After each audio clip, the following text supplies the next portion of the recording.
Hatred is a funny word. It is just 2 syllables, and yet within those 2 syllables it communicates so much. This video is going to expand on the word hatred, because although I have covered some utter garbage on this channel, I have never covered anything that made me feel quite as dirty as Hazbin Hotel. I went down a bit of a rabbit hole on this one, a rabbit hole that I wish I hadn't gone down, because this rabbit hole was filled with very questionable conversations about consent, rape fetishes, sex addiction, homosexual representation, a showrunner who goes by Vivzy Pop who seems categorically incapable of handling criticism, and a fandom that is so far up its own arse that it has become accustomed to the smell and texture of undiluted shit. Hazbin Hotel is primarily a story about redemption, and the nature of good and evil. The premise is that Charlie, the daughter of Satan, wants to rehabilitate the sinners who live in hell so as to get them into heaven. It is a catastrophic failure in that it can't make up its mind as to what constitutes a sin, which means it can never say anything meaningful about redemption. It is a show that refuses to engage with its own material. Just like the show itself, Charlie has an entirely superficial understanding of rehabilitation. Her 2 methods, yes, you heard me right, 2, are doing trust falls and encouraging people to share their feelings. The show broadly exhibits Christian values whilst trying to flip Christian morality on its head in the same way that I might have done as an edgy 14-year-old atheist. Satan is portrayed as a loving father struggling with depression, whilst the angels are vulgar misogynists who kill people for fun. I am pretty smart, yay. This is a show that thinks that swearing is inherently funny. I love the word fuck. And it frequently uses shocking humor to distract from the fact that it has very little to say, whilst completely undermining what little it does have to say. I hate looking at it, and although after the pilot the animation becomes far less abrasive, it is mostly an ugly, obnoxious fever dream. This is like pure concentrated ADHD manifested as a TV show. It is an unholy spaghetti of fucking nonsense, and most of the problems with Hazbin Hotel are foundational rather than being related to plot progression. That said, the producers clearly put a lot of effort into the show, however, particularly with regard to its music, which is by far the best part of the show. Every 20-minute episode contains at least 2 musical numbers, and these range from obnoxious garbage to catchy, creative, really quite good, and potentially meaningful had the rest of the show been better. These musical numbers can be quite long, however, and whilst many of the songs cover important characters and plot beats, more than a few of them simply do not progress the story.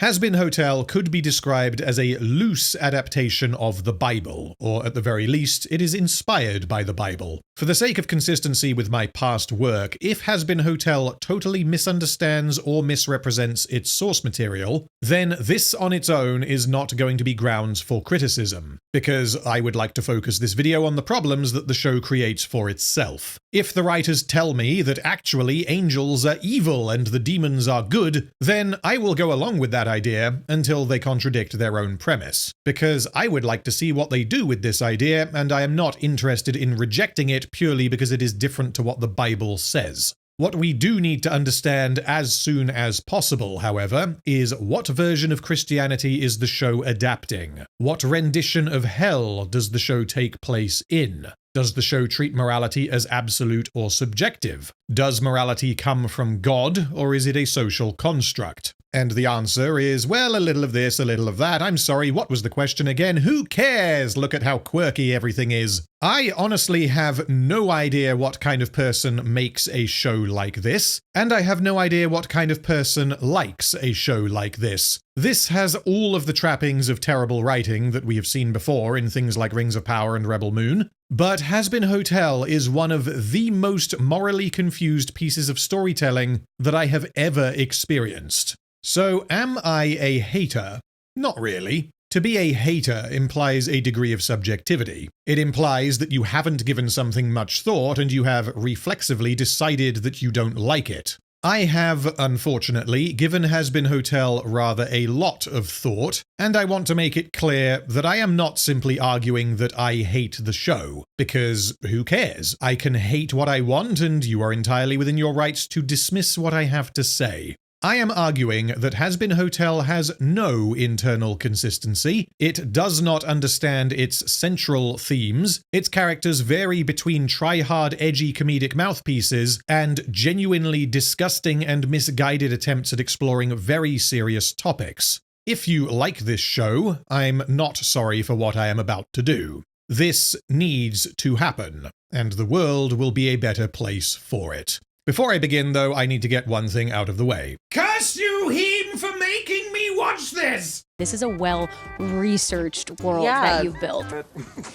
It's not just, it is from your imagination, but it's pulling from so many different things to have accuracy and to have textured layers of, like, historical context. In the beginning, there was the Word, and the Word was shit. Heaven was a glowing city protected by golden gates. It was ruled by angels, beings of pure light, that worshipped good and shielded all from evil. Lucifer was one of these angels. He was a dreamer with fantastical ideas for all of creation, but he was seen as a troublemaker because his ideas were dangerous to the order of their world. The angels created Adam and Lilith, the first humans. They were created equal, but Adam, being a man, demanded control over the woman, and Lilith refused because she was fiercely independent. And, of course, being fiercely independent is kryptonite for men who want to restrict your autonomy. It is, in fact, their only weakness. If your boyfriend says, "No, you are not going out tonight, you are going to stay home and make macaroni pictures with me," all you need to do is declare, "I am fiercely independent," and he will lose the power he has over you. Anyway, Lucifer found Lilith after she fled from the patriarchy. They both fell in love, and they wished to share the magic of free will with humanity. They offered the fruit of knowledge to Eve, Adam's new bride. She accepted, and through this act of disobedience, evil found its way into Earth. How difficult is it for you to keep the lore and make sure that everything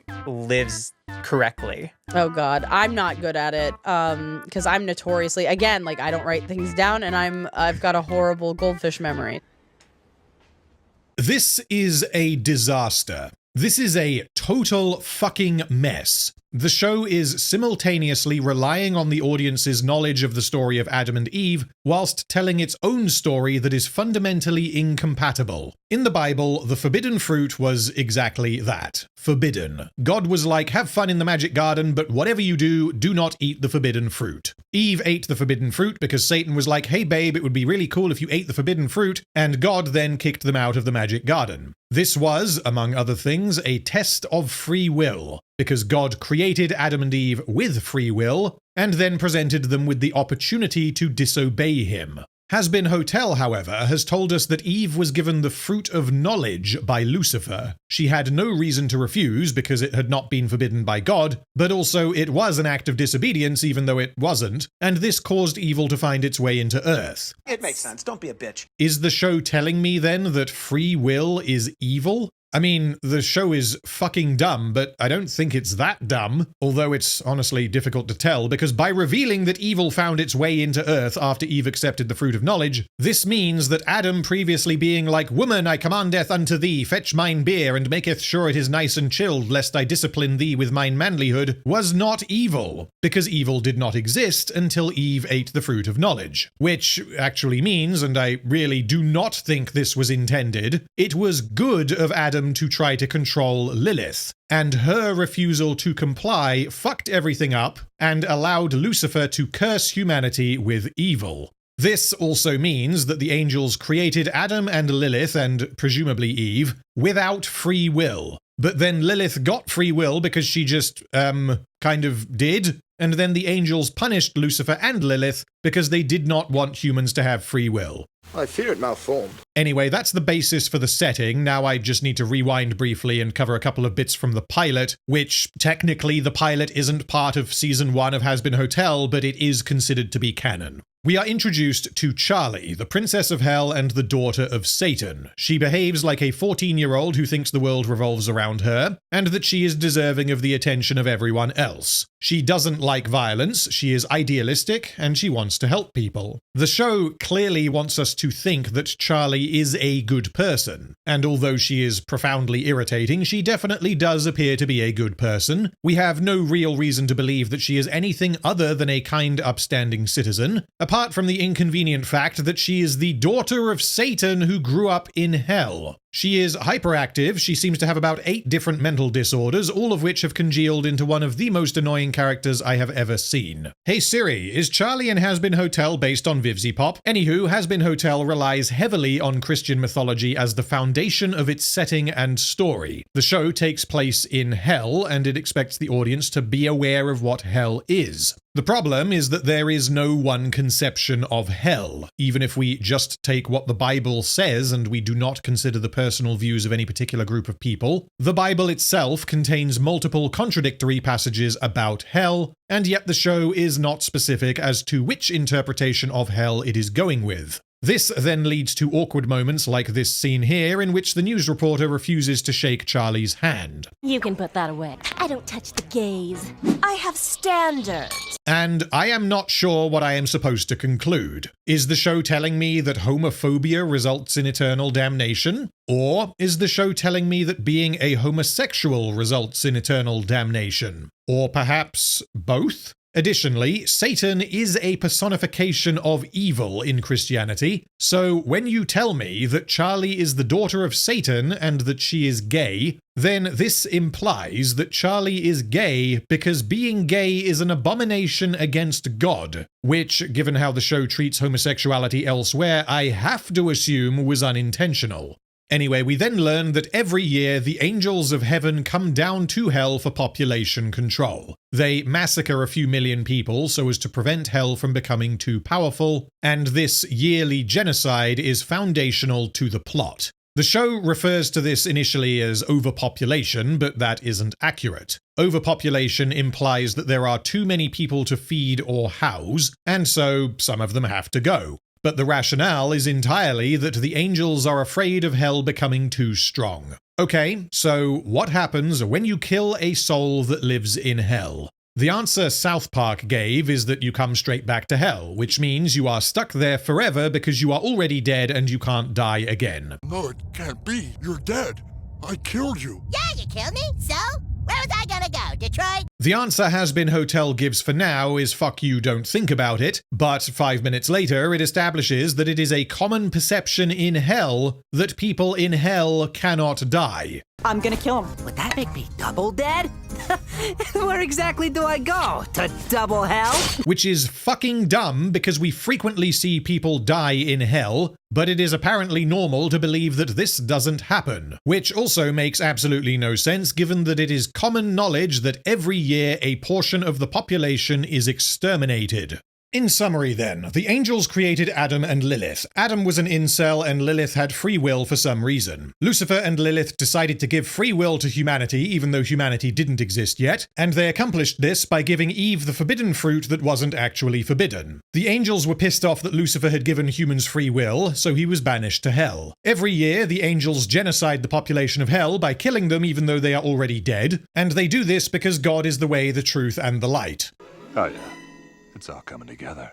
This simultaneously depicts the angels as objectively good but also evil, callous, paranoid, and controlling, later described as bloodthirsty and deranged, and it depicts Lucifer as objectively evil but also a struggling artist with a heart of gold who just wants to realize his dream. Anyway, Charlie gets interviewed on evil television about her wacky new idea, and here we get a load more world building that doesn't actually build any kind of world, which is always a positive. Charlie was born in hell. She has always tried to see the good in everything around her, which, given that she lives in hell, is something of a challenge. She is sad because the angels are killing these poor murderers, rapists, and cannibals unjustly, and she believes she can rehabilitate them, thus allowing them to leave hell and enter heaven, thus removing the need for the yearly genocide. A problem the show repeatedly runs into is that it is unwilling to actually define what a sin is, which means it is unclear who needs redeeming and why. Is there any character involved in Hazbin Hotel that you think is unredeemable, that does not even deserve the opportunity to say sorry and ascend to heaven? I do, and obviously I won't say which ones, but I think what I love about the show is that redeemability is so subjective. That's not how Redeemability works. Redeemability is subjective in the sense that myself, Vivi Slop, and you guys watching the video will almost certainly not share the same lines for where a person can or cannot be redeemed. So in the sense of having a casual discussion, yes, redeemability is subjective. However, we are talking about a fictional setting in which there is objectively some kind of cosmic force that redeems some people by sending them to heaven, and it condemns others by sending them to hell. Therefore, in the setting of Hazbin Hotel, redeemability is absolutely not subjective. It cannot be subjective because your personal opinion on it does not matter. Some people go to heaven because they have fulfilled some kind of criteria, and others go to hell because they have not. But Vivi Slop doesn't seem to understand this because she's like, oh, well, redeemability is subjective, so I guess we'll explore that maybe at some point, evidently not realizing that she has created a setting in which your capacity to be redeemed is objective, and this is a critical part of its internal mechanics, which leads me to believe that she does not understand the world she has created. Oh no. Drinking alcohol and having casual sex are both stated to be a sin, but the show avoids the inconvenient question of homosexuality. Through not addressing whether or not being gay is a sin, the show gives the impression that it is not, which is notably strange because until very recently, homosexuality was absolutely and almost universally considered to be a sin in Christianity. And if the show just takes the view of, yep, these characters are gay, who cares, then this simply does not fit the setting. It would be like depicting Charlie as an alcoholic and then not recognizing that alcoholism is a sin and is something from which one should try to redeem oneself. The show touches on this idea much later. Their love is vile and blasphemous. But it is never made clear if this is the reason why they are in hell. But if, as implied, being gay is indeed a sin, then the only way for homosexuals to escape the yearly heavenly genocides would literally be for them to pray the gay away, or at the very least to not act on their sinful urges. This isn't a part of the show, presumably because it isn't safe edgy in the way that the other sins we see are, such as cannibalism, murder, and alcoholism. The show depicts villains who are irredeemable through and through, but it also wants to have redemption as one of its core ideas. The writers never explore this properly, and they never present Charlie with a difficult decision. Everyone she tries to redeem is revealed to be a victim of some kind. They might do bad things, but it's not really their fault, and they are capable of change. The show does not at any point present Charlie with a character who is just a psychotic mass killer who murders children for the fun of it, even though such people would surely be common, given that the show takes place in hell. The question as to whether or not you can, or even should, try to redeem someone like John Wayne Gacy is simply not a part of Hazbin Hotel. According to the Bible, God wants humans to be redeemed for their wrongdoings. This is why he sent his son to die for our sins, as a means of redemption by proxy. This means that, according to the Bible, the most evil people who have ever lived, Hitler, Mao, Stalin, Vlad the Impaler, and insert whichever current-day politician here will make you happy, can all be redeemed as long as they accept Jesus Christ into their hearts. According to Christianity, all people are born with original sin, and they need to atone for it either during their lives or after they die. Hazbin Hotel has essentially taken this idea one for one and planted it into the mind of the literal daughter of Satan. She espouses strong Christian values, and this is entirely nonsensical, because nothing about her upbringing should have resulted in this worldview. And by the end, the show appears to support Charlie in her belief that bad people can be redeemed. Or at least the bad people that the show wants to be redeemed can be redeemed. Also, minor point, but a hotel is a fucking weird choice. A rehab clinic, a hospital, a church, a temple. You would typically do rehabilitation somewhere people would voluntarily go if they need help. A hotel is none of those things. A hotel is somewhere you stay when you are away from home, typically if you are on holiday, but I guess Charlie is following the UK Home Office's concept of a hotel as a place to put people you do not want in your country. All of this essentially means that Charlie's plan is to create a hotel where you pray the gay away, at which point you are evicted from hell and you can fuck off somewhere else. I don't think this is the story the show thinks it is telling, but this is, unfortunately, the story the show is telling. Oh god, I'm not good at it. Anyway, Charlie is portrayed as extremely naive. She believes that you can redeem everyone, even though the worst kinds of sinners are not a part of this story, and the show appears to prove her right. Her perspective is that hell isn't all that bad. It's full of lovely people who might do things that are considered to be sinful according to the arbitrary rules of Christianity, such as be gay, drink, do drugs, have casual sex, and occasionally murder children and wear their skin. But aside from that, there isn't anything wrong with the people of hell. This gives the impression that the show is trying to have it both ways. It wants the comedic factor of portraying genuinely evil people who, according to Christianity, rightfully ended up in hell. Multiple jokes are drawn from the fact that some people in hell casually engage in cannibalism, for example. But then it also wants to be like, oh, but also the gays and the drug addicts, they didn't do anything wrong, and it is unjust that they ended up in hell, because what really is hell anyway? Hell is just a point of view, Anakin. We're not so different, you and I. And no one person is inherently better or worse than another. The problem here is that by the end of the season, it becomes clear that good and evil objectively exist within the world of Hazbin Hotel. There is no further discussion. The Christian conception of hell exists, Satan exists, rather confusingly God doesn't seem to exist, so I can't tell you where morality itself comes from, but this means that if you are in hell, you are evil, and from what we see, this appears to be the case, at least coming from an absolutist Christian perspective. But Charlie takes the view that if you are in hell, you are just misunderstood. And although some behaviors considered by Christianity to be sinful are recognized as sinful, others are not. However, in spite of how basically none of this setup makes a lick of sense, fundamentally the concept of trying to redeem the most evil and depraved kinds of people is an idea that has potential. The show just doesn't do anything with it. We are then introduced to Angel Dust, an adult film actor whom Charlie has been rehabilitating, and Charlie proudly claims during her interview that Angel Dust is doing well, and she uses him as proof that people can change. But then, oh no, Angel Dust actually isn't rehabilitated, because it turns out he has joined the turf war, which there's a turf war going on in the background for some reason, and of course porn actors are known for taking part in gangland battles for territory. Angel Dust is characterized as a selfish, egotistical, perverted, lying, murderous, alcoholic opportunist who takes advantage of Charlie's naivety. In short, Angel Dust is exactly the kind of person whom you would expect would end up in hell, and the point of this is presumably that he represents exactly the kind of person Charlie wants to rehabilitate.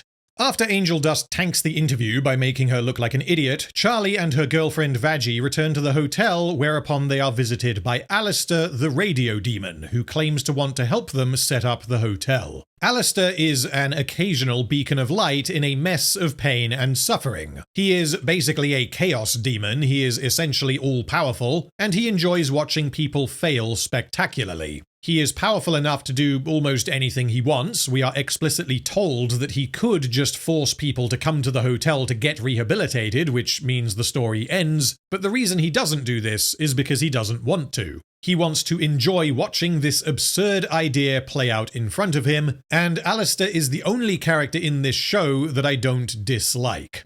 He wants to turn their silly little idea into a reality show, seeing the potential in entertainment value. He has no faith that anyone can actually be rehabilitated, but he wants to help them because he finds the idea funny. He is obviously evil and suspicious, but he knows it and he doesn't try to hide it. His voice sounds like an old-timey radio talk show host, his objective seems to be to fuck around and have fun, and the reason he gets involved in the plot is because he was bored. The show implies throughout that Alastor is up to something, because he soon learns a seemingly important secret piece of information. He is always just kind of standing there in the background looking sinister, and he clearly knows more than he lets on. By the end of the season, however, Alastor doesn't do anything. His story goes nowhere. There is a very overt suggestion that he is up to something, but this something never manifests into anything. And so, narratively, Alastor is little more than a hook for Season 2, and a means by which the writers can facilitate certain plot beats by leveraging his magical demon powers.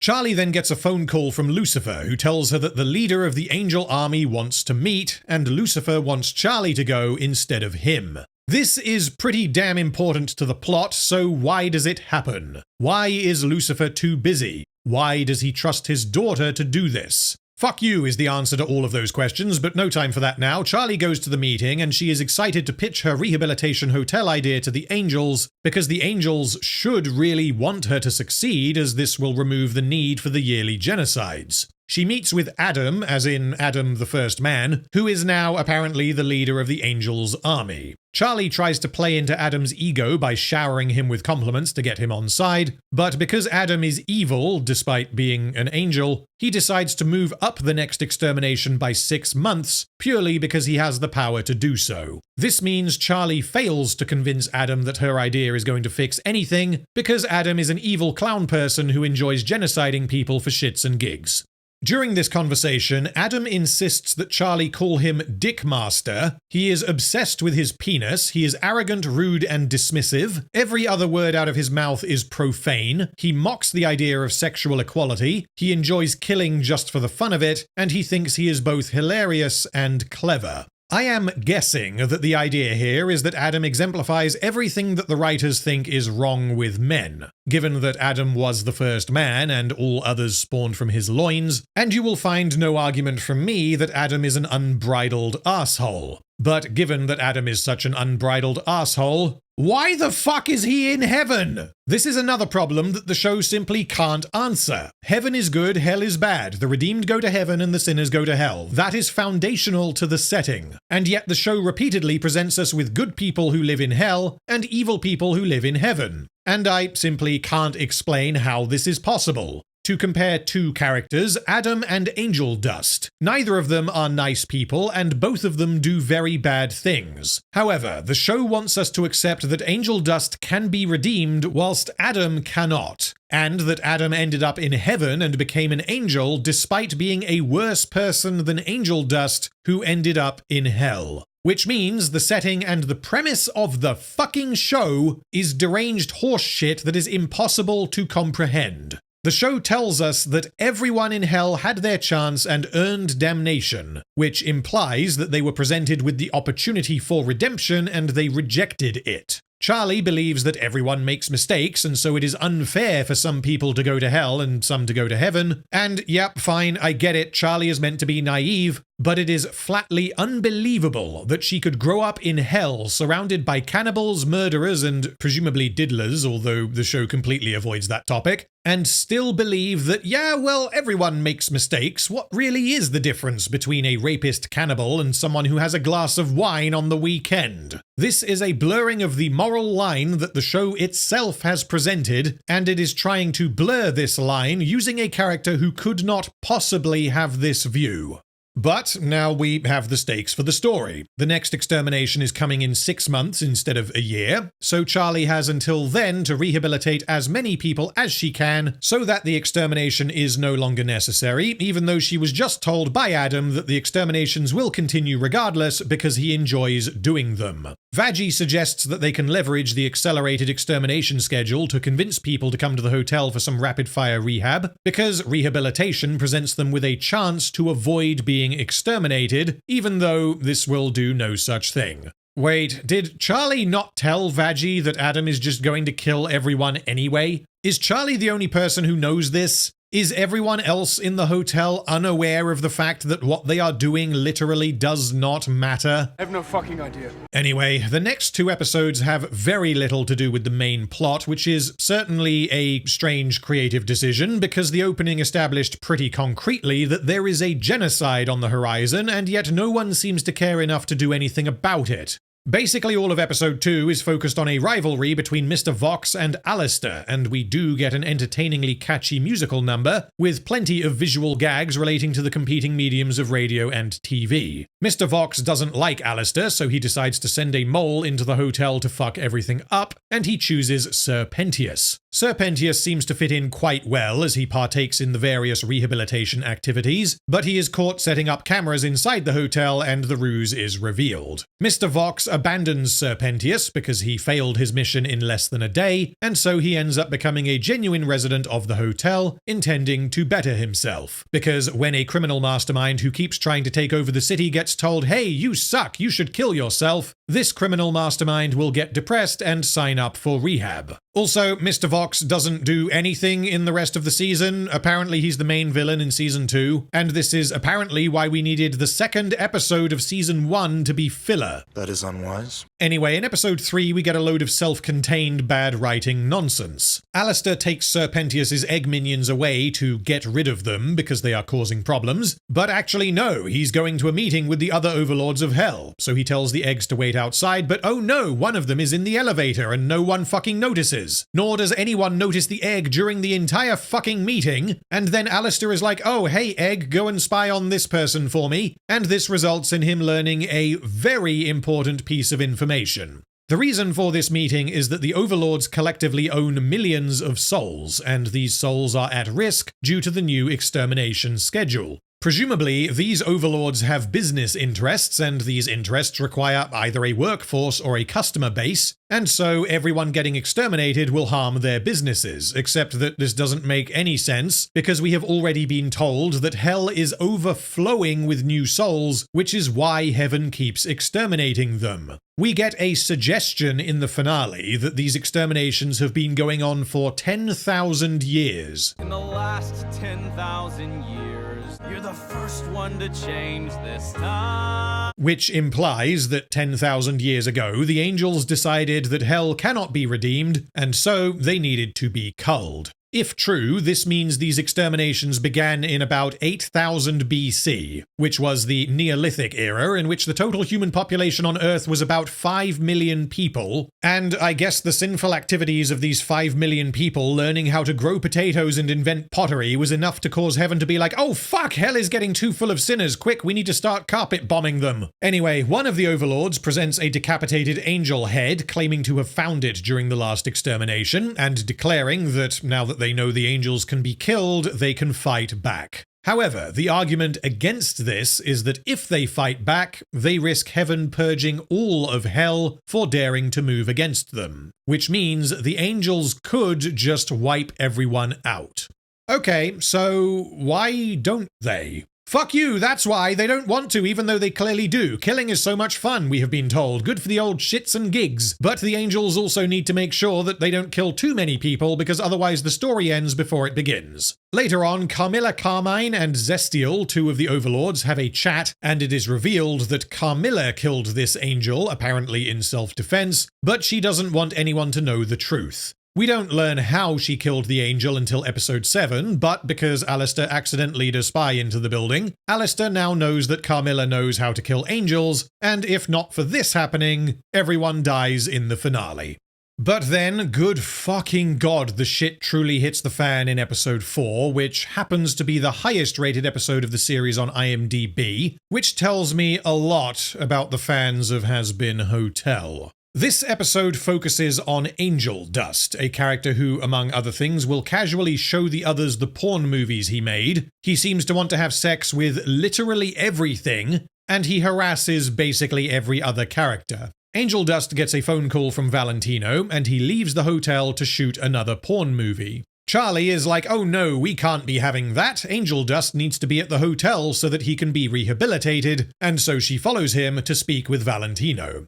The show wants to treat Angel Dust's job as a form of abuse, which it is. However, rather confusingly, Charlie does not. Charlie wants to help Angel Dust so that he can spend more time at the hotel because she is trying to rehabilitate him because there is something wrong with him. He is, among other things, a sick pervert, and if he can move on from his life of sin, then he can potentially escape the upcoming genocide. Charlie is not horrified by the realities of Angel Dust's job. She is not trying desperately to help him escape the torment of selling his body for the pleasure of others. She merely wants him back at the hotel so that she can fix him.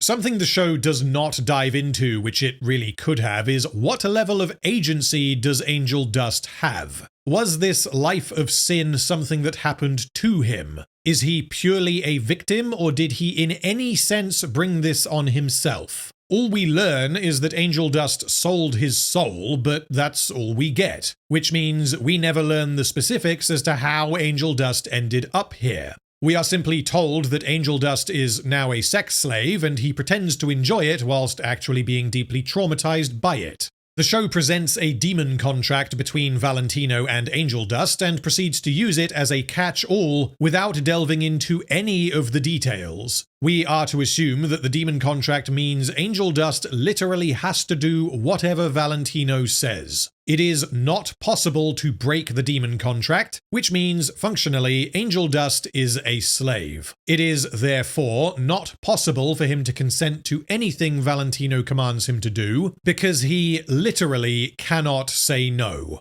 The show is clearly going for the idea that Angel Dust doesn't want to be doing any of this and he merely pretends to enjoy it, which makes sense. The scene being filmed is essentially a rape fantasy where Angel Dust's home is broken into and the robbers have their way with him, but the dialogue is so absurd, presumably intentionally so for comedic purposes, that I can't take any of this seriously. Oh no! So many burglars and only one me. Whatever shall I do?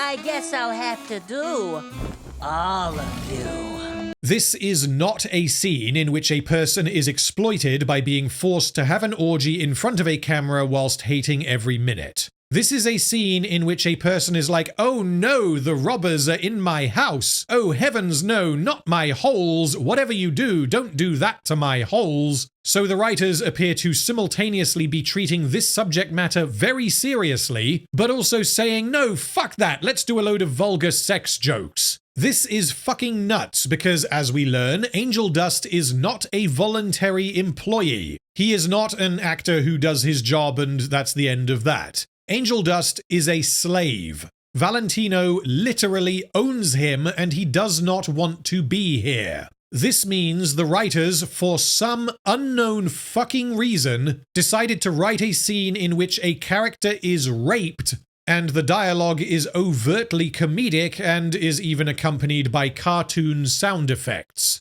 I sure hope you don't hurt me with those big guns of yours. Why would you do that?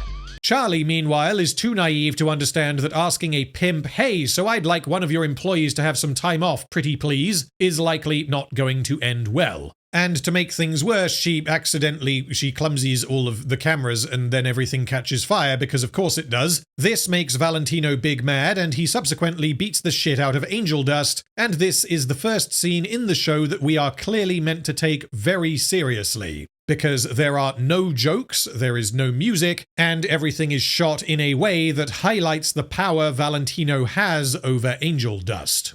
Do you hate any of your characters? That's ooh. Please say Valentino. I'm sure I do. Please say Valentino. He's a turbo rapist. I'm sure I do. It's okay. You can say Valentino. I don't think I hate any of my characters. It's okay, Vivi Slop. You can just say Valentino. He's like the most indefensibly evil character you could possibly create. Then comes the infamous musical number Poison, and in isolation, I like it a lot. Before I start dissecting, I want to be clear that in isolation, which is the important factor here, I would give this musical sequence a very strong A grade. The song is an upbeat earworm of a dance track that is juxtaposed with visuals of Angel Dust engaging in sex and drugs as he alternates between being desensitized and being highly uncomfortable. The song ends with him breaking down, alone and terrified, which is contrasted with the visuals and music that came before. Some people have the view that this is totally inappropriate because this is very serious subject matter and so it should be treated seriously. But I would argue that this fits the character because the dichotomy of what is happening to Angel Dust and how he is forced to view it is represented through the contrasting music and visuals. The lyrics are devastating, whilst the visuals are glamorous and vibrant. What's the worst part of this hell? I can only blame myself. My story's gonna end with me dead from your poison. I got so good at being untrue, I disassociate, disappear. I'm drowning in poison. I'm filling up my glass, but it's always hollow. Full of poison, I'm sick of the poison. Wish I had something to live for tomorrow. This is dark as hell, and I really do think that the visuals combined with these lyrics make the point that the show was going for. And I really like the song. However, I have a very good reason to believe that this was not the sole purpose of the scene. There's no way for me to ease you into this, so I'm just gonna say it. Once it was revealed to me that the sequence was storyboarded by someone who gets off on drawing pictures of angel dust being sexually abused, I could no longer be charitable in my interpretation. The person who storyboarded this thinks Valentino abusing angel dust is sexy. It's difficult because I'm not a board artist. It's like the one thing that I'm not good at. Hubris, a fine quality, often possessed by who perish from it. So, naturally, you hired someone who completely misunderstands the characters in the scene in question. You didn't have to hire this fuckstick, nor did you have to defend him shipping this disgusting relationship, nor did you have to describe this scene using sex puns. But for some reason, Little Miss I'm amazing at everything, but I'm not a storyboard artist, decided to do precisely that.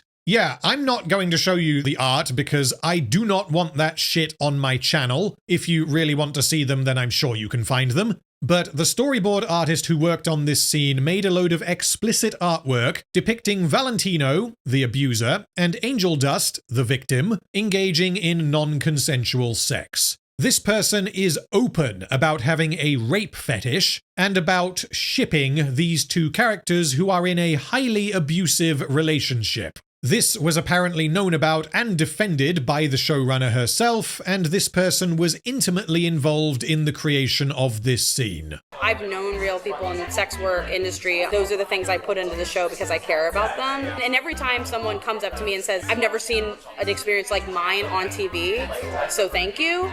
That's all I'm like, that's why I'm making this show, you know, for those people. I don't believe you.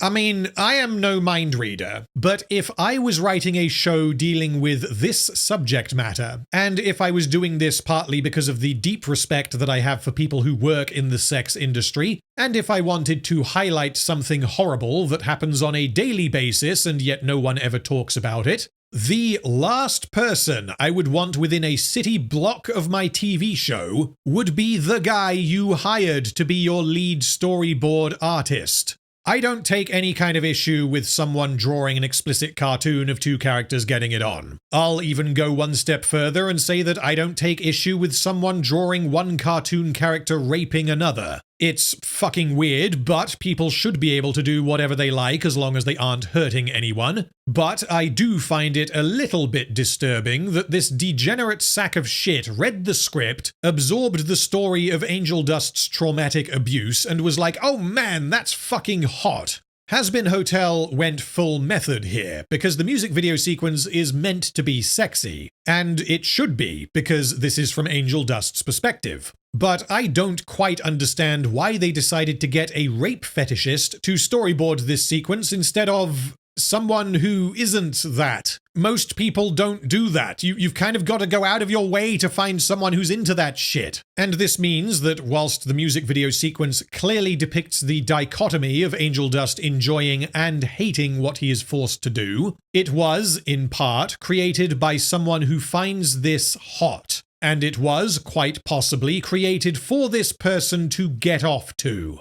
I don't make moral condemnations frequently on this channel because I try to focus on storytelling. But this is fucking disgusting.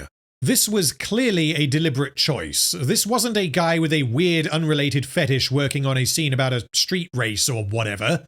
This would be like hiring El Chapo to choreograph the ending of Requiem for a Dream.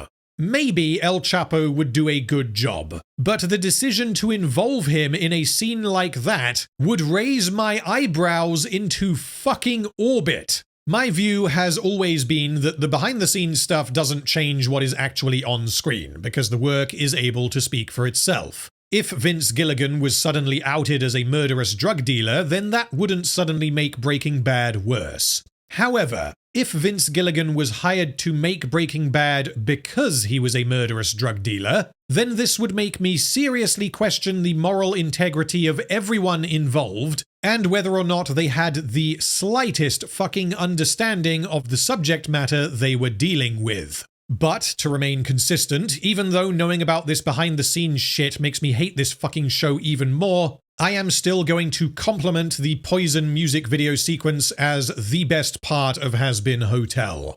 Anyway, after a long hard night of being abused in front of the camera while the storyboard artist jacks off into a sock, Angel Dust returns to the hotel and immediately begins sexually harassing Husk. In your bedroom, maybe? Under the covers? Maybe we can go look together. Don't. I bet I can make those wings flap. This is played for laughs. The show is not commenting on the abused becoming the abuser. The show is depicting a person who has been damaged by abuse, abusing other people, only this time for some reason it is meant to be funny. And I must now ask, does Valentino's abuse of Angel Dust justify Angel Dust's behavior? The show would say yes, because it believes Angel Dust is a victim of Valentino, and that Angel Dust is therefore not responsible for his actions. Okay, so then let's do what the show doesn't want us to do and engage our brains by moving up a level. Is Valentino's behavior justified? The show would say absolutely not, because Valentino is evil and he does evil things to others because he is evil. Valentino is therefore entirely responsible for his actions because he is evil. We don't need to understand why Valentino is evil, he just is. The show wants the audience to accept the premise at face value and not question it, and this kind of thing might work if Hazbin Hotel took place in New York or something, but unfortunately for the writers, they decided that they were going to tell this story in hell, and they evidently forgot that both Angel Dust and Valentino are in hell, which means they are bad people. You literally, by the show's own rules, cannot be in hell unless you are a terrible person. Angel Dust had the opportunity to repent, and he chose to continue living a life of sin in hell, and he is now suffering tremendous abuse as a result of his choices. If the context were different, like entirely different, then I could potentially care about Angel Dust. As I have said, the musical number is the best in the show, and the idea of a character literally putting on an act as a means of suppressing his trauma is an idea that has serious potential. But Hazbin Hotel completely undermines this repeatedly as a result of its broken world building by hiring a pervert who is aroused by the idea of Valentino raping Angel Dust, and due to the tonal whiplash from using exactly the same subject matter for serious character work, followed immediately by cheap laughs.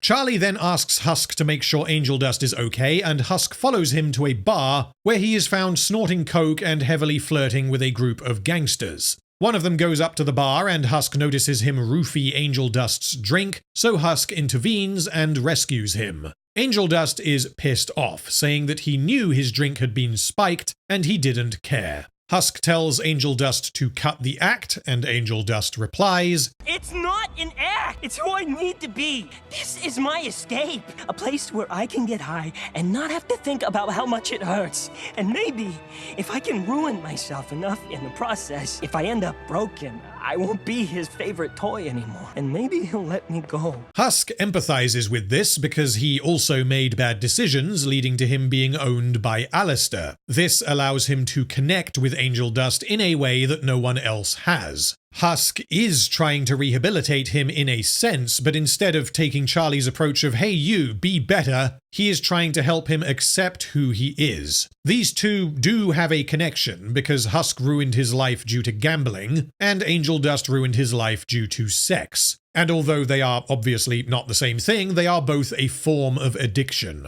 Husk then sings a song where he tells Angel Dust that he is a loser and he sucks, but at least he isn't alone and he should stop hating himself. Because Husk understands that in order to improve yourself, you need to start small. This scene, in isolation, is good. It depicts this coping mechanism in a believable way. It shows that Angel Dust believes that there is no way out, and that all he can do is hurt himself in the hopes that his abuser will lose interest. The problem is that Angel Dust's coping mechanisms involve vulgar jokes, sexual harassment of others, getting wasted and/or high, and generally being a perverted maniac with no impulse control, all of which is repeatedly used for laughs and entertainment value throughout the rest of the show, thus completely undermining the point of the scene.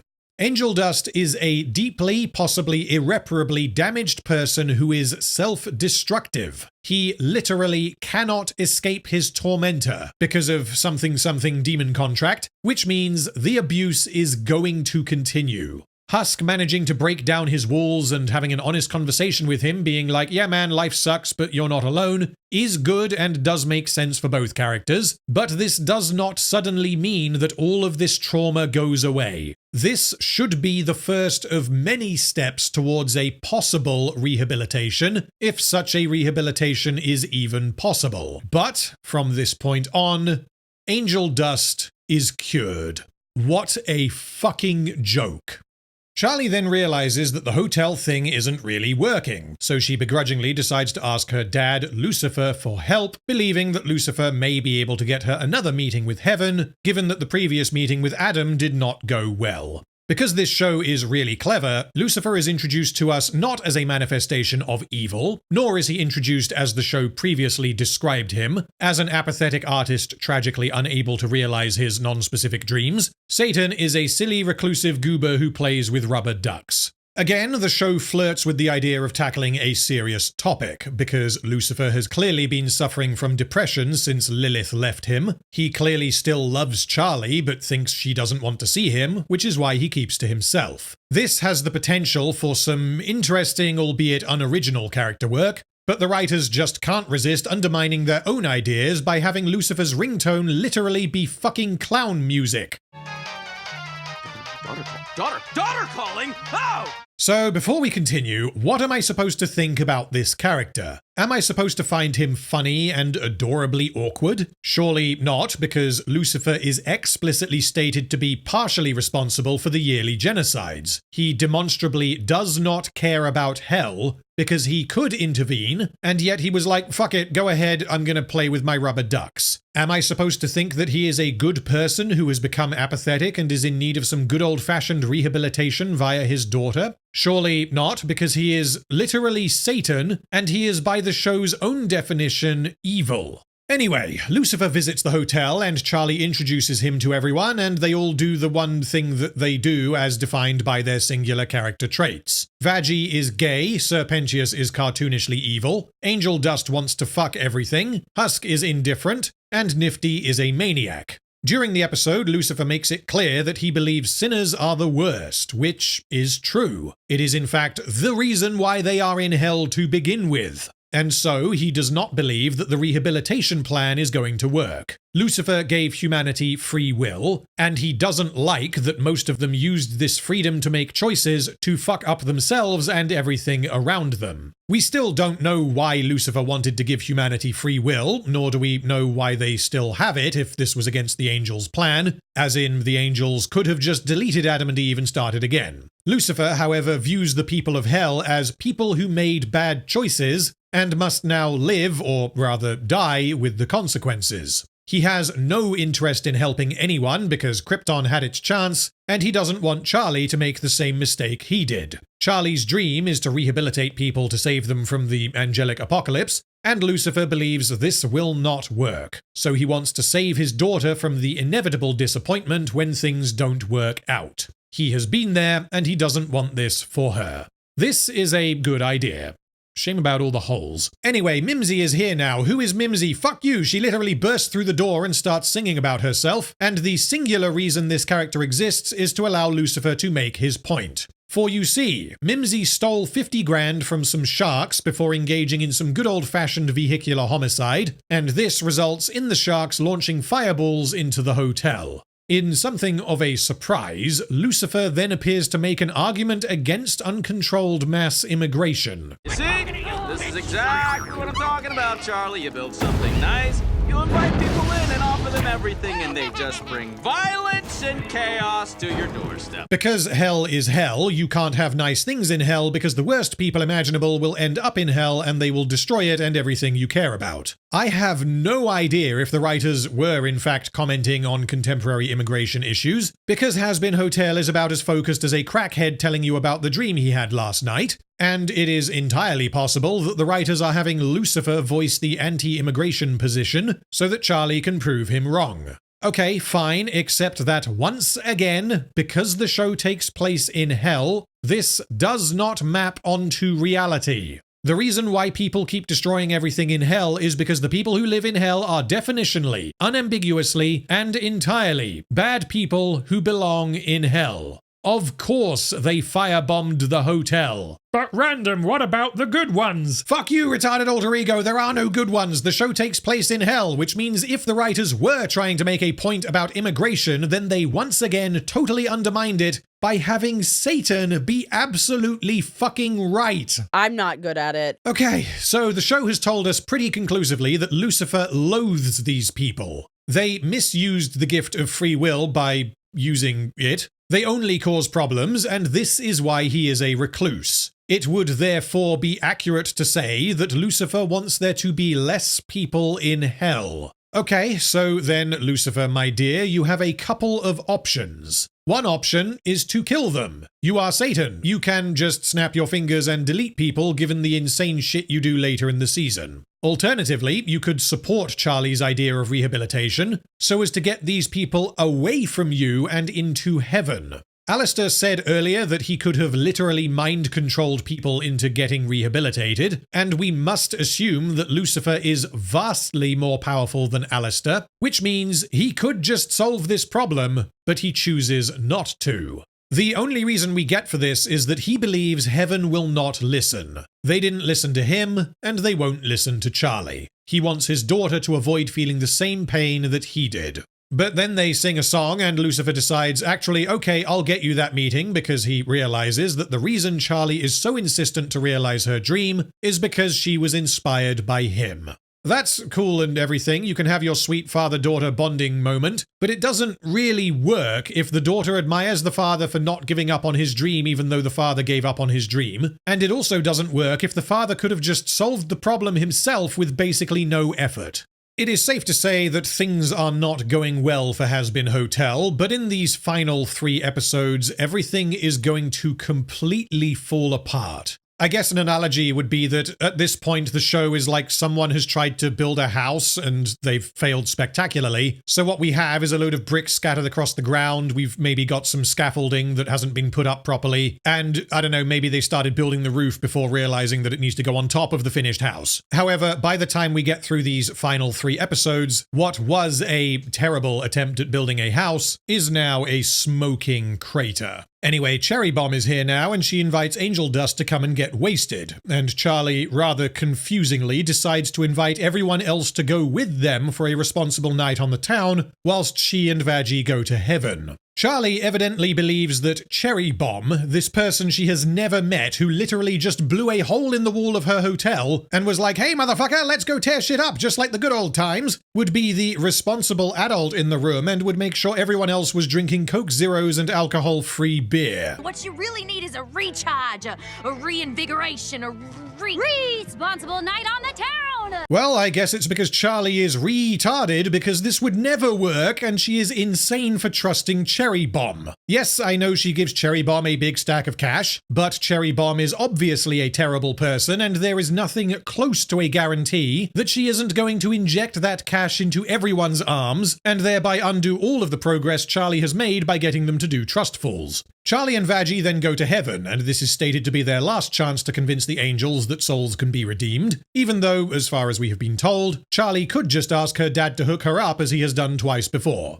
Charlie and Vaggie arrive at the gates of heaven. They meet Saint Peter, and of course he is a condescending asshat and he tries to refuse entry, until Sarah, the High Seraphim of Heaven, allows them inside. We also meet Emily, the other Seraphim, and OMG, she is just like so quirky and awkward. I fucking hate this show. Is Emily Sarah's daughter? Is she just a child for some reason? Was she a child who died and became an angel? I don't know, and I don't care. Then we get a conversation between Sarah and Adam, and it is revealed that Sarah does not partake in the yearly exterminations, and she is pissed off that Adam's yearly genocides have brought trouble to their doorstep. Sarah is worried because Adam's failure has resulted in the daughter of Satan showing up with some wacky new idea, and she evidently doesn't have any kind of moral problem with the yearly exterminations. This means Sarah agreed to let Adam exterminate millions of people every year, and both of them believed this would solve the problem, even though it relied entirely on Lucifer sitting back and letting them do this, which they didn't know was going to happen.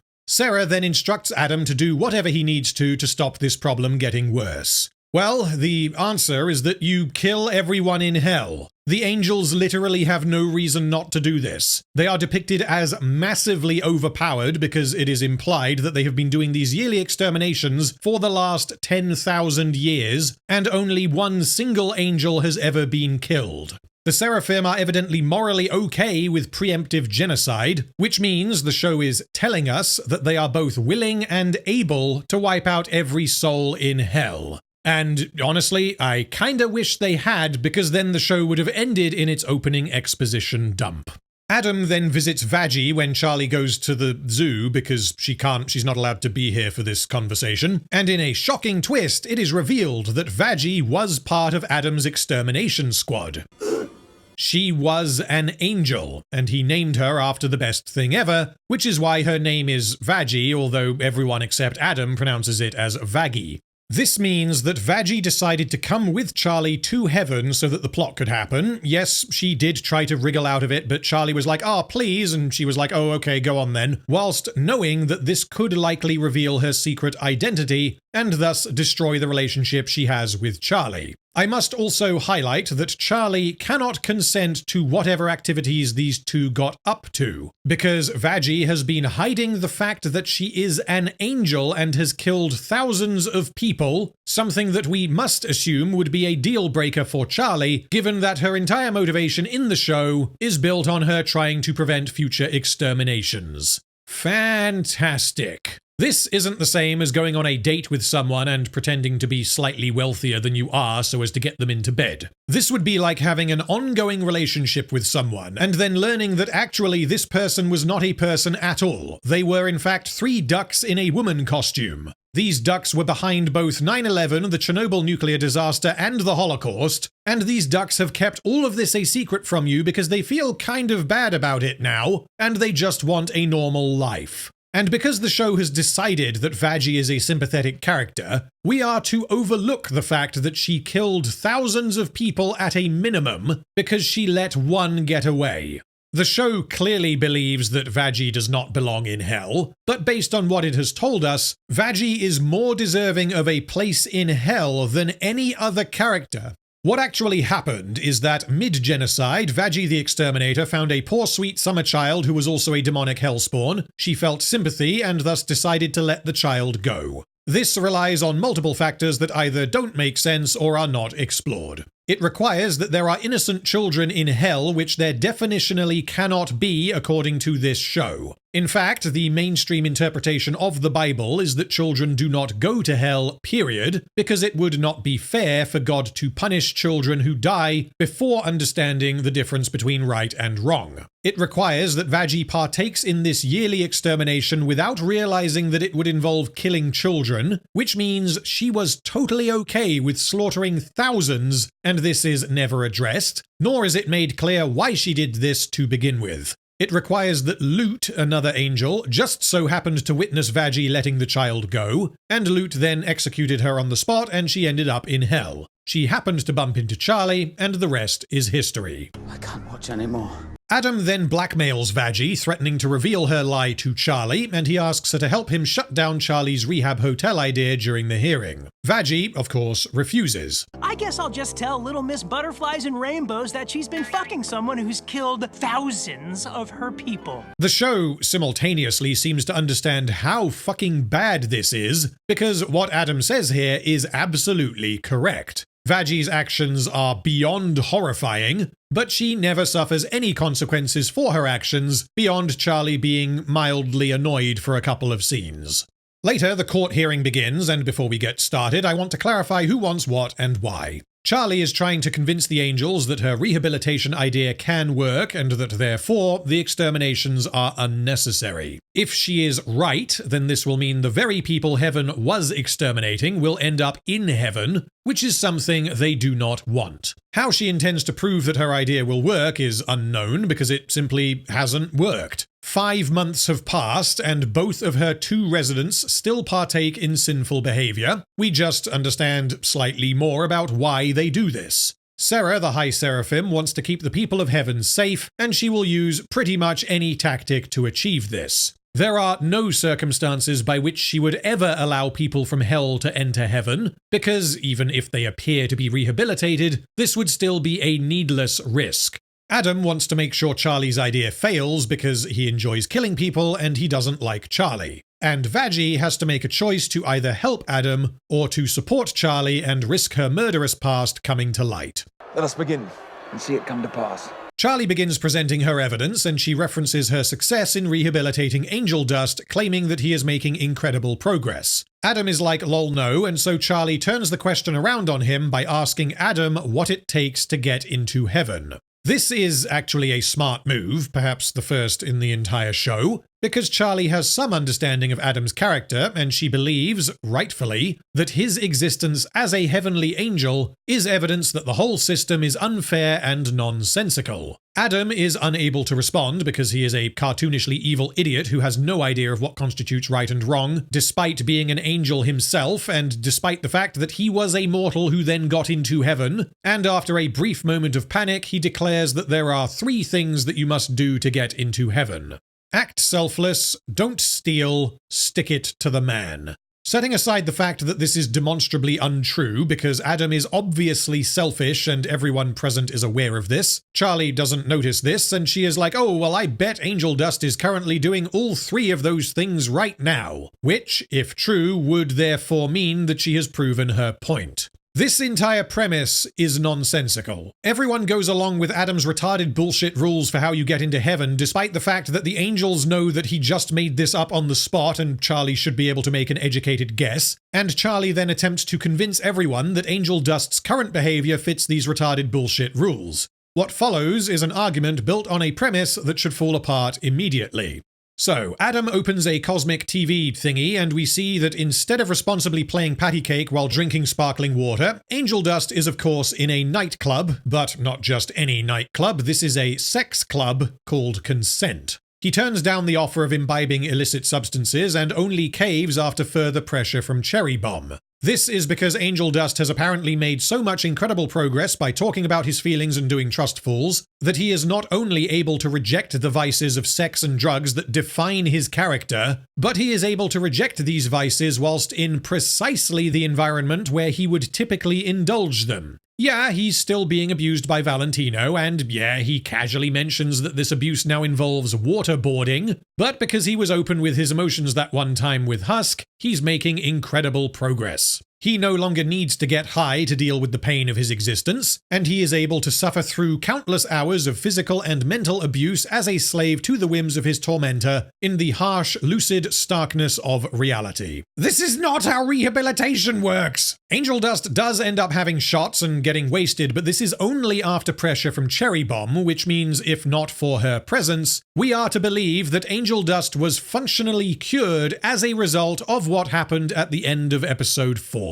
What the fuck is this clown show? Anyway, Adam declares that Angel Dust's actions here prove him right. Angel Dust is not in any sense rehabilitated because he has chosen a night of debauchery. If only Charlie hadn't happened to have sent Angel Dust away with an obviously bad actor from his past who clearly wanted to go on a bender and get blasted on every substance imaginable, this might all have been avoided. This, rather amusingly, means that rehabilitation may well be possible, but Charlie is too fucking dumb to rehabilitate anyone because she doesn't know what a red flag is when it walks up to her and says, "Hello, murder and drugs are fun, let's go and do murder and drugs." Charlie, however, objects to this declaration that Angel Dust does not belong in heaven by saying, "Are you really telling me you've never had a drink with friends at the end of a hard day? What the fuck is wrong with you? See, the problem here is that I'm having to do the show's work for it. I can draw from the Bible and I can determine whether or not Angel Dust's behavior is sinful according to Christianity, but Hazbin Hotel picks and chooses to what extent it cares about the Christian view of morality. The argument Charlie is trying to make is that she is attempting to distinguish between having a drink and being an alcoholic, which is the debauchery Adam refers to. The Bible does not forbid the consumption of alcohol. I have no idea if Hazbin Hotel does, but I'll do the right as the charity of assuming that the angels do not consider having a drink with friends to be a sin worthy of eternal damnation. What Adam is accusing Angel Dust of, however, is debauchery, which would be the excessive consumption of alcohol and drugs as a result of addiction. That Angel Dust has no inhibitions and he will drink, inject, and fuck whatever he wants because he wants to. Once again, Adam is absolutely right. This is, or at least was, an accurate description of Angel Dust until about 5 minutes ago, even though we are repeatedly told that he has made incredible progress. Charlie then concedes that, okay, this doesn't exactly look great, but she suggests that everyone keep watching because she believes that Angel Dust will make good decisions even though he is currently getting wasted in a sex club. Emily, the child seraphim, is also here for some reason, and this child decides to give Angel Dust a chance to prove himself, so everyone keeps watching. Before long, Angel Dust and the others are on their 12th round of shots, which means they are fucking wasted. Nifty, who is maybe a child but also a demon, so I don't really know, starts causing trouble. She spills other people's drinks, so Angel Dust gives them some cash so that they can buy a new round. Serpentius, meanwhile, has been trying to flirt with Cherry Bomb throughout the night. He keeps buying her drinks, but to make it look less like flirting, he keeps buying drinks for the entire club. I bought you a shot because I bought everyone another shot. With the assistance of some liquid courage, he gradually builds up the nerve to unceremoniously ask her if she would like to go into the sex room with him. I'm sorry, why would we have sex? Because I'm having sex with everyone here! Serpentius is then unwillingly dragged into the sex room by two other partygoers and, presumably, they rape him.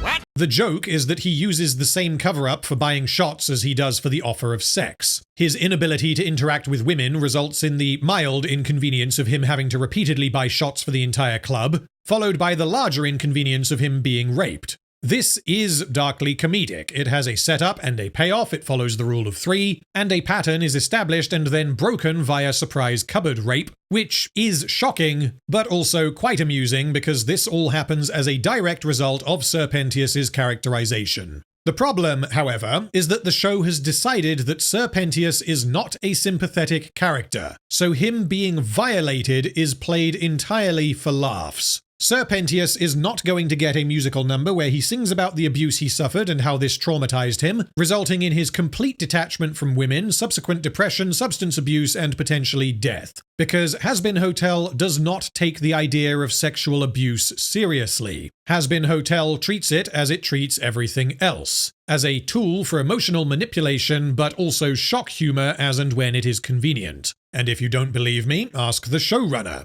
Quote, I like that this one joke that people are willfully misreading is enough to damn the show for so many. You're allowed to not like the joke. I get it. You can even find it off-putting. But the way people use it as a gotcha is exhausting. And a fan then responded, quote-unquote, rape joke, when it's actually a don't consent to an orgy for a chance to kiss your crush joke, to which Vivi Slop responded, literally this.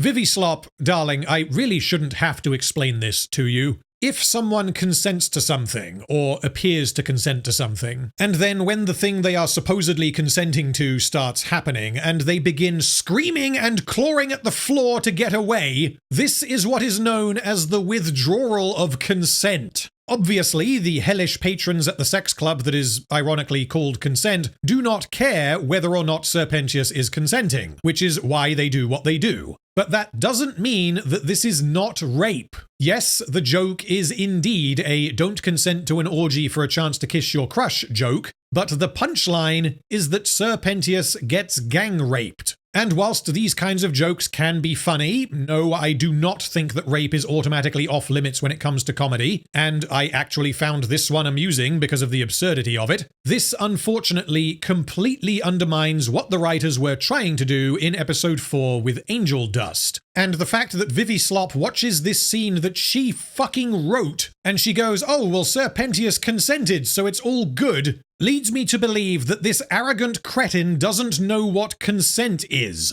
Which is something of a critical handicap when you are trying to write a story in which one of your characters is unable to consent and is abused repeatedly as a result. Anyway, Serpentius is dragged kicking and screaming into the sex room right in front of Angel Dust, who simply doesn't care, which you could say undermines his character, and, I mean, you would be right if you were to say that. And he then notices that Valentino is in the club, so he tries to leave, before realizing that he needs to find Nifty before they can leave. Valentino takes an interest in Nifty, and Angel Dust defends her. We then get some clarity on the demon contract between Valentino and Angel Dust. It apparently allows Valentino to do whatever he wants to Angel Dust in the studio, but when they are out of the studio, Angel Dust is not bound by the contract.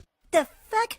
This seems to have just been invented on the spot so as to allow the writers to accomplish what they want in this particular scene. They need Angel Dust to show certain positive qualities by protecting Nifty from Valentino, which requires that Angel Dust disobey Valentino. So the writers were like, the demon contract only works in Valentino's studio. Okay, fine, this feels like one hell of a retcon, but okay. The problem is that it completely undermines the premise of episode 4, where, if you recall, Angel Dust got a phone call from Valentino while he was in the hotel, and he had no choice but to head to the studio because there was work to be done. It's my job.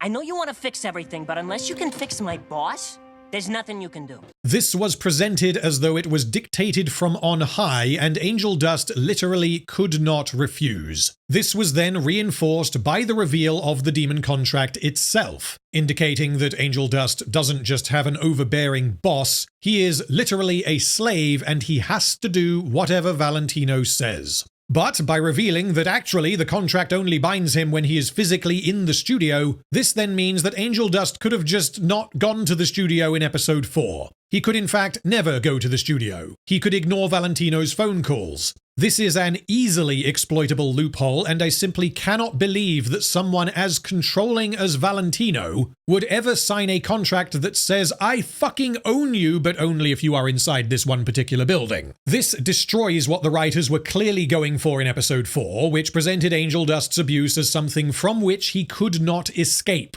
He was literally bound by the rules of the universe to do whatever his master commanded him to do. But actually, he could have just not done that because Valentino's a fucking idiot who signed a contract that could easily be voided, provided the characters involved were capable of understanding what words mean, but then I guess that actually makes sense because the fucking showrunner doesn't understand what words mean, which means the characters that she has created and tried to tell a story with never had a hope in hell of maintaining any degree of consistency. Anyway, back in the courtroom, Charlie declares that Angel Dust did everything on Adam's checklist and therefore he should be allowed into heaven. So, let's go through them one by one. Be selfless. Charlie claims that Angel Dust was selfless because he put himself in danger to protect Nifty from Valentino. This is true. Angel Dust put Nifty before himself.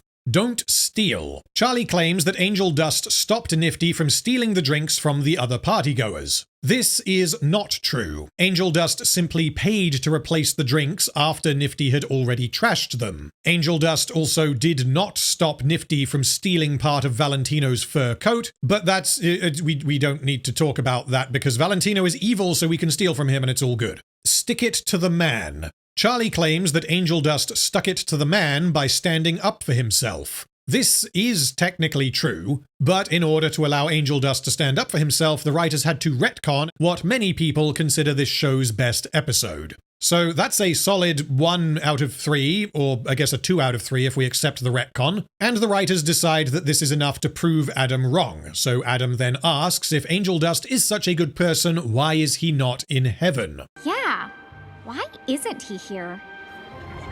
Charlie then realizes that none of the angels know what gets someone into heaven, which, fucking hell, I am really struggling to contain the nonsense. The show was previously going with the idea that the angels were arbitrarily deciding who goes into heaven and who goes into hell, which means the show was suggesting that there is no real difference between being good and being evil. However, by the time we get to the end of season 1, it becomes clear that there is some greater cosmic power that allocates people to either heaven or hell. The angels do not control it, nor do they understand it. It just happens because the universe makes it happen. This isn't nonsense. That would in fact be a compliment. This is anti-sense. The angels created everything because seemingly the Christian God doesn't exist in Hazbin Hotel, and so the whole creating the universe thing was passed to the angels, and yet they don't understand why a person might go to heaven or hell. This one place is full of cannibals, rapists, and sodomites, whilst this other place is full of nice people who never do anything wrong. I don't know, this is all too complex for me. I guess it's just not possible to make sense of this afterlife system. Emily, the child who is still here for some reason, is like, oh, but Charlie was right. Angel Dust did act selfless, not steal, and stuck it to the man, and she takes this as evidence that a soul can improve. This leads into another musical number during which Adam accidentally reveals that he routinely exterminates people in hell, which is apparently something that most of the angels were unaware of. And Emily realizes that Sarah knew and didn't tell her. I now know we are bringing misery to thousands of innocent people. Innocent people. Innocent people. Innocent people. Innocent people. Innocent people. Innocent people. Innocent people. Motherfucker, there is literally a town of cannibals in your show. Everything takes place in hell, where consent is more of a guideline than an actual rule. What the fuck is wrong with you? Ah, but you see, heaven and hell are just a point of view. The useful thing about this show is that I don't need to make up exaggerated hypotheticals to make the points that I want to make.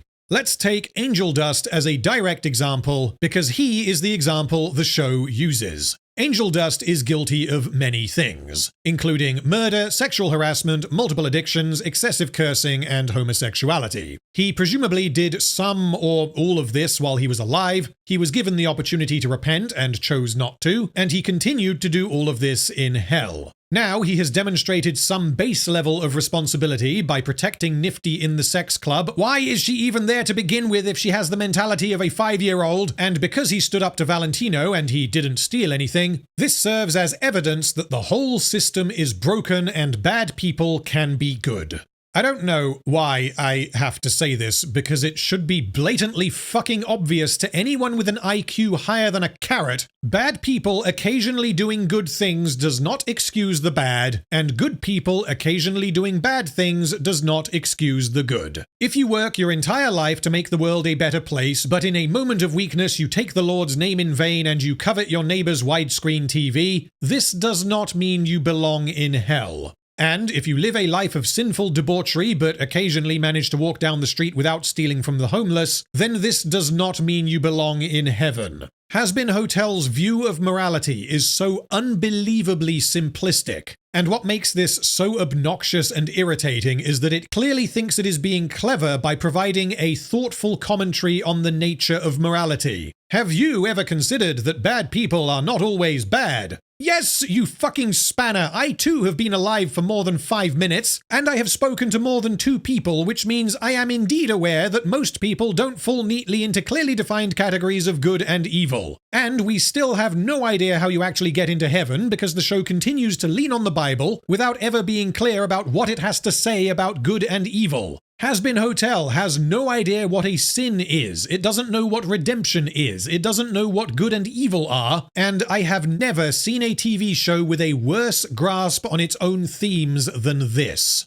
Sarah then declares that the court finds that there is no evidence that souls in hell can be redeemed, even though everyone just saw evidence that souls in hell can be redeemed. There was no vote on the matter, which means I assume we are to understand that heaven is a dictatorship, and everyone has to do whatever Sarah says. Because Vaggie failed to help him dismiss Charlie's idea, Adam reveals Vaggie's past to Charlie, and this causes Charlie to have a mental breakdown because her entire relationship with Vaggie the Exterminator was based on a terrible lie. Except that actually no, she becomes frustrated and depressed because the angels rejected the hotel idea, and the show does not treat Vaggie the Exterminator's lie as anything close to what it is. It is instead treated as though Vaggie the Exterminator lied about liking Charlie's spinach puffs. She's flawed, but hey, who down here isn't?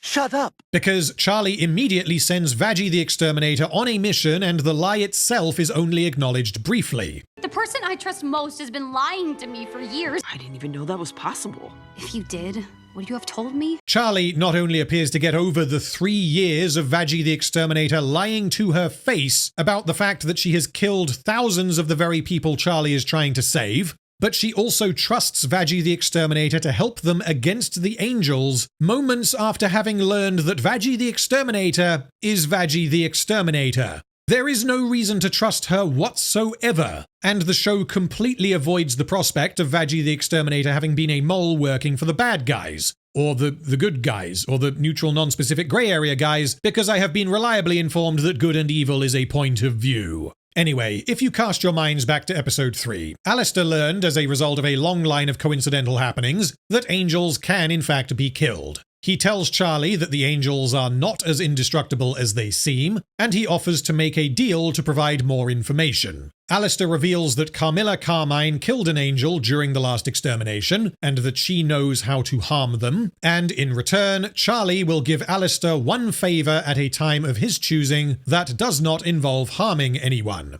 This goes nowhere, and like the rest of Alastor's scheming, this is bait for season 2. Alastor then takes Charlie to Cannibal Town to meet a friend. Because the show is really clever, Cannibal Town is lovely, and there are no problems whatsoever, because cannibals are people too, don't you know? Even though the characters in Cannibal Town casually discuss the fact that they eat people.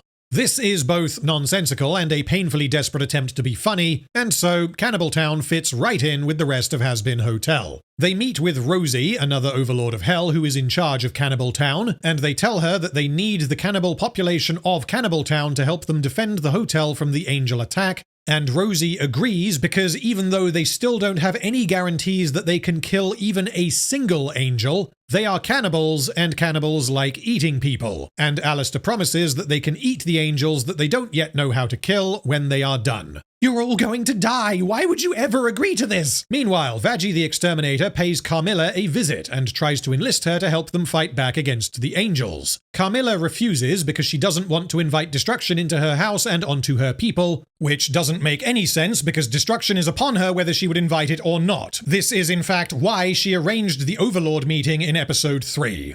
Vaggie the Exterminator argues that the angels won't stop until all of hell is wiped out, which also doesn't make any sense because the angels clearly, although inexplicably, do not want to wipe out all of hell. Because Carmilla is a character written by Vivislop, she finds this backwards anti-logic to be convincing, and she teaches Vaggie the Exterminator how to fight. We are then told that in order to harm angels, you need to use Angelic Steel, like the spear that Vaggie the Exterminator is using. We are told that Angelic Steel is exceptionally rare, and this is the justification for angels not having been killed until very recently. I had initially thought that the writers had spawned this spear into Vaggie's hands in between cuts, because, I mean, that's what they did. But we do see Vaggie with this spear in earlier episodes, which means we are instead to believe that Vaggie has been walking around openly carrying an exceedingly rare angelic weapon, and no one at any point questioned where she got it from. But random, it's Vaggie's spear. She was one of the exterminators, that's why she has it. No, retarded alter ego, that is insufficient. Vaggie the Exterminator was deemed to be a traitor by the angels, and she was killed and cast into hell. There is absolutely no reason why Adam or any of the angels would allow such a traitor to take the only weapon that can kill an angel into hell. Which means there are 0 circumstances by which Vaggie the Exterminator should still have the weapon she used when she was an exterminator. Fucking also, this absurd premise means that the angels use the only weapon that can kill them against people who are not angels. They could use literally any other kind of weapon. You don't need angel-killing weaponry to kill non-angels. Fucking also, Vaggie the Exterminator should already know how to kill an angel because she is an angel and she was killed by an angelic weapon. I'm not good at it. Hazbin Hotel really is the curse that keeps on cursing. Just when I think it can't make any less sense, it somehow finds new exciting ways to surprise me. We are then told that angels do not fight with shields, they barely wear any armor, and their fighting style leaves them open to a counterattack with every swing. They fight as you might fight if you were indeed indestructible. Why bother learning how to block an incoming attack if the attack will do nothing when it hits you? The problem is that, as we now know, angels can be harmed and killed if you hit them with a weapon made of angelic steel. Which means no one in the history of ever has managed to land a single blow on the angels using their own weapons. And this is in spite of their lack of any kind of defense in their fighting style. There have been 9,999 exterminations, which is 9,999 opportunities for someone to land a single blow on an angel. And this did not happen once until the most recent extermination. For the angels to fight in this turbo-aggressive, non-defensive style also requires that they are unaware that their own weapons are the key to killing them, which means they made a weapon that can kill them without realizing. I'm sorry, I don't think I understand. In this scene, the writers establish that the way to kill an angel is by using their own weapons against them. They specify that angelic weaponry is ridiculously rare, as it should be, and then they spawn an angelic weapon into existence that absolutely under no circumstances should exist unless every character in the show has the collective IQ of a bar of soap. Wait, actually, that would explain a lot. This now means that Vaggie the Exterminator will be prepared to face down the Heavenly Genocide Legions single-handedly because they only have one spear. That is, at least until the writers spawn in more for everyone else to use. Foreshadowing is a literary device. Then Charlie returns to the hotel accompanied by the army of cannibals she convinced to help them, and Vaggie the Exterminator arrives with a load of boxes containing hundreds of angel spears. Fuck you, I was joking about spawning them into existence, but then the writers actually went and did that. Yes, Carmilla is a weapons dealer, but how can there possibly be enough of these weapons in hell to properly arm these people? And if there are indeed hundreds or maybe thousands of these things, then how has no one ever killed an angel before now? We're so close to the end, just ignore it and it will go away. Also, Charlie has completely gotten over the fact that Vaggie exterminated thousands of her people and then lied to her face for 3 years. Vaggie the Exterminator then bestows the arcane knowledge that is where you should stab an angel in order to kill them, which appears to be on the side of the face, the left shoulder, and the upper leg. Just before the battle begins, let's clarify the stakes because the stakes of any battle are built on our understanding of who is on each side. On the side of the angels, we have Adam and his hit squad of invincible murder angels. I don't know how many there are, but I have to assume a fuckload because otherwise they would not have been able to kill millions of people every year. They cannot be harmed except by being killed with an angelic spear, a fact that they are inexplicably unaware of, in spite of the fact that they previously used an angelic spear to kill an angel. On the side of hell, we have Charlie, who can't fight, Vaggie the Exterminator, who is presumably as powerful as a single angel, Alastor, who is insanely powerful but doesn't really care, a handful of degenerates, and the population of Cannibal Town, which is, again, unspecified. They have an unspecified number of angel spears that they were given by the writers, and they have an approximate idea of how to use them. I don't know about you, but I am glued to my seat. The angels cannot possibly lose, and yet they are inevitably going to lose. Adam and the angels arrive, and Alastor magics up a giant shield to protect the hotel, and the shield then starts attacking the angels using a load of the magic angel weapons.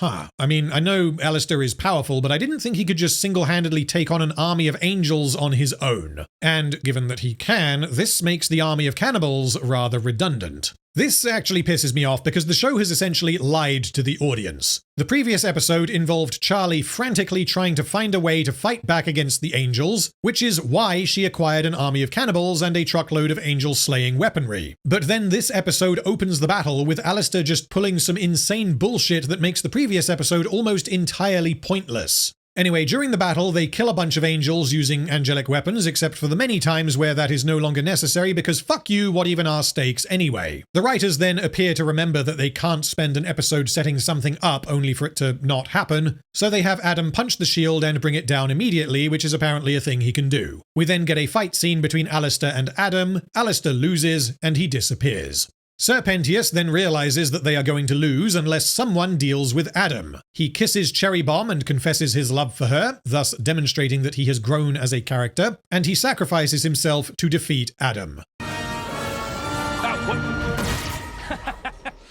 That could have been ugly. And it's funny too because, you know, we had to kind of gamble on his death being as brief and as comedic as it was because, you know, if you don't know that he's still alive, that is a very anticlimactic death. But to me, I was like, well, they'll find out. And I think it's funny. I'm sorry, why is this played for laughs? Why are the writers incapable of being sincere when it comes to this fucking character? They gave him some semblance of an arc and then lol, he's dead, wasn't that anticlimactic? Serpentius exists to be the butt of every joke whenever he appears. The writers have him get raped and then killed entirely for the purpose of making us laugh, which is tonally completely out of place with certain other parts of the story. We then get two boss fights, one between Charlie and Adam and the other between Vaggie the Exterminator and Loot, Adam's number 2 who killed her previously. Vaggie the Exterminator wins but lets Loot live for some reason. Charlie loses and Adam is about to kill her, but then who could possibly show up but Lucifer himself? Wow, I wonder who saw that coming. And by harnessing the power of family, they defeat Adam. Cool, done. Is it over yet? After the battle, Charlie sings a song about Serpentius' sacrifice, which is good because it means he wasn't just a joke, except that only the first 30 seconds of the song has anything to do with this sacrifice. The rest is about don't give up, you can do it, you can rebuild the hotel and fix everything, etc. All characters present get over Serpentius' death almost immediately because fuck that guy, he doesn't matter. He was a punchline that we are not meant to feel sorry for. Serpentius then shows up in heaven, which confirms that if you are a truly good person, you will go to heaven. His heroic sacrifice was enough to overcome all of the evil he did during his life. He truly redeemed himself according to the rules of the universe that apparently no one in universe actually understands. And this confirms that although the show wants to dismantle the idea of good and evil being absolute descriptors, the setting in which the writers have decided to tell their story is one in which good people go to heaven and bad people go to hell. This therefore means that Adam's yearly genociding was the right thing to do, because hell is literally full of demons, definitionally evil people, who posed a threat to heaven. This is very funny because the show goes out of its way to depict Adam as indefensibly evil, but then ends up justifying his actions right at the end of the season. I'm not good at it. Then we get a bunch of hooks for season 2. The V's are going to take over following the power vacuum left by Alastor's disappearance. Alastor is not dead and he fully intends to return and figure out how to escape from whoever is controlling him. Loot speaks with a mysterious woman on a beach, revealed to be Lilith, Charlie's mother. Loot tells her that the deal is done and that if Lilith wants to stay in heaven, she needs to go down to hell and stop Charlie from ruining everything. Well, no, I suppose that's about as bad as it gets. That was season 1 of Hazbin Hotel. I don't really have anything else to say about it other than why? Why did you make this? Why did you make it like this? You didn't have to. No one made you do this. Do you hate good things? Yeah, pretty much every character in the show is some variety of terrible person. The show doesn't know or care about how you get into heaven, which means I have no reason to care about Charlie trying to redeem people to get them into heaven. In fact, Vivi Slop herself has no idea of what happens to souls when they die in her TV show, which I find frankly hilarious given that she somehow managed to write multiple seasons of a TV show that is set in the fucking afterlife.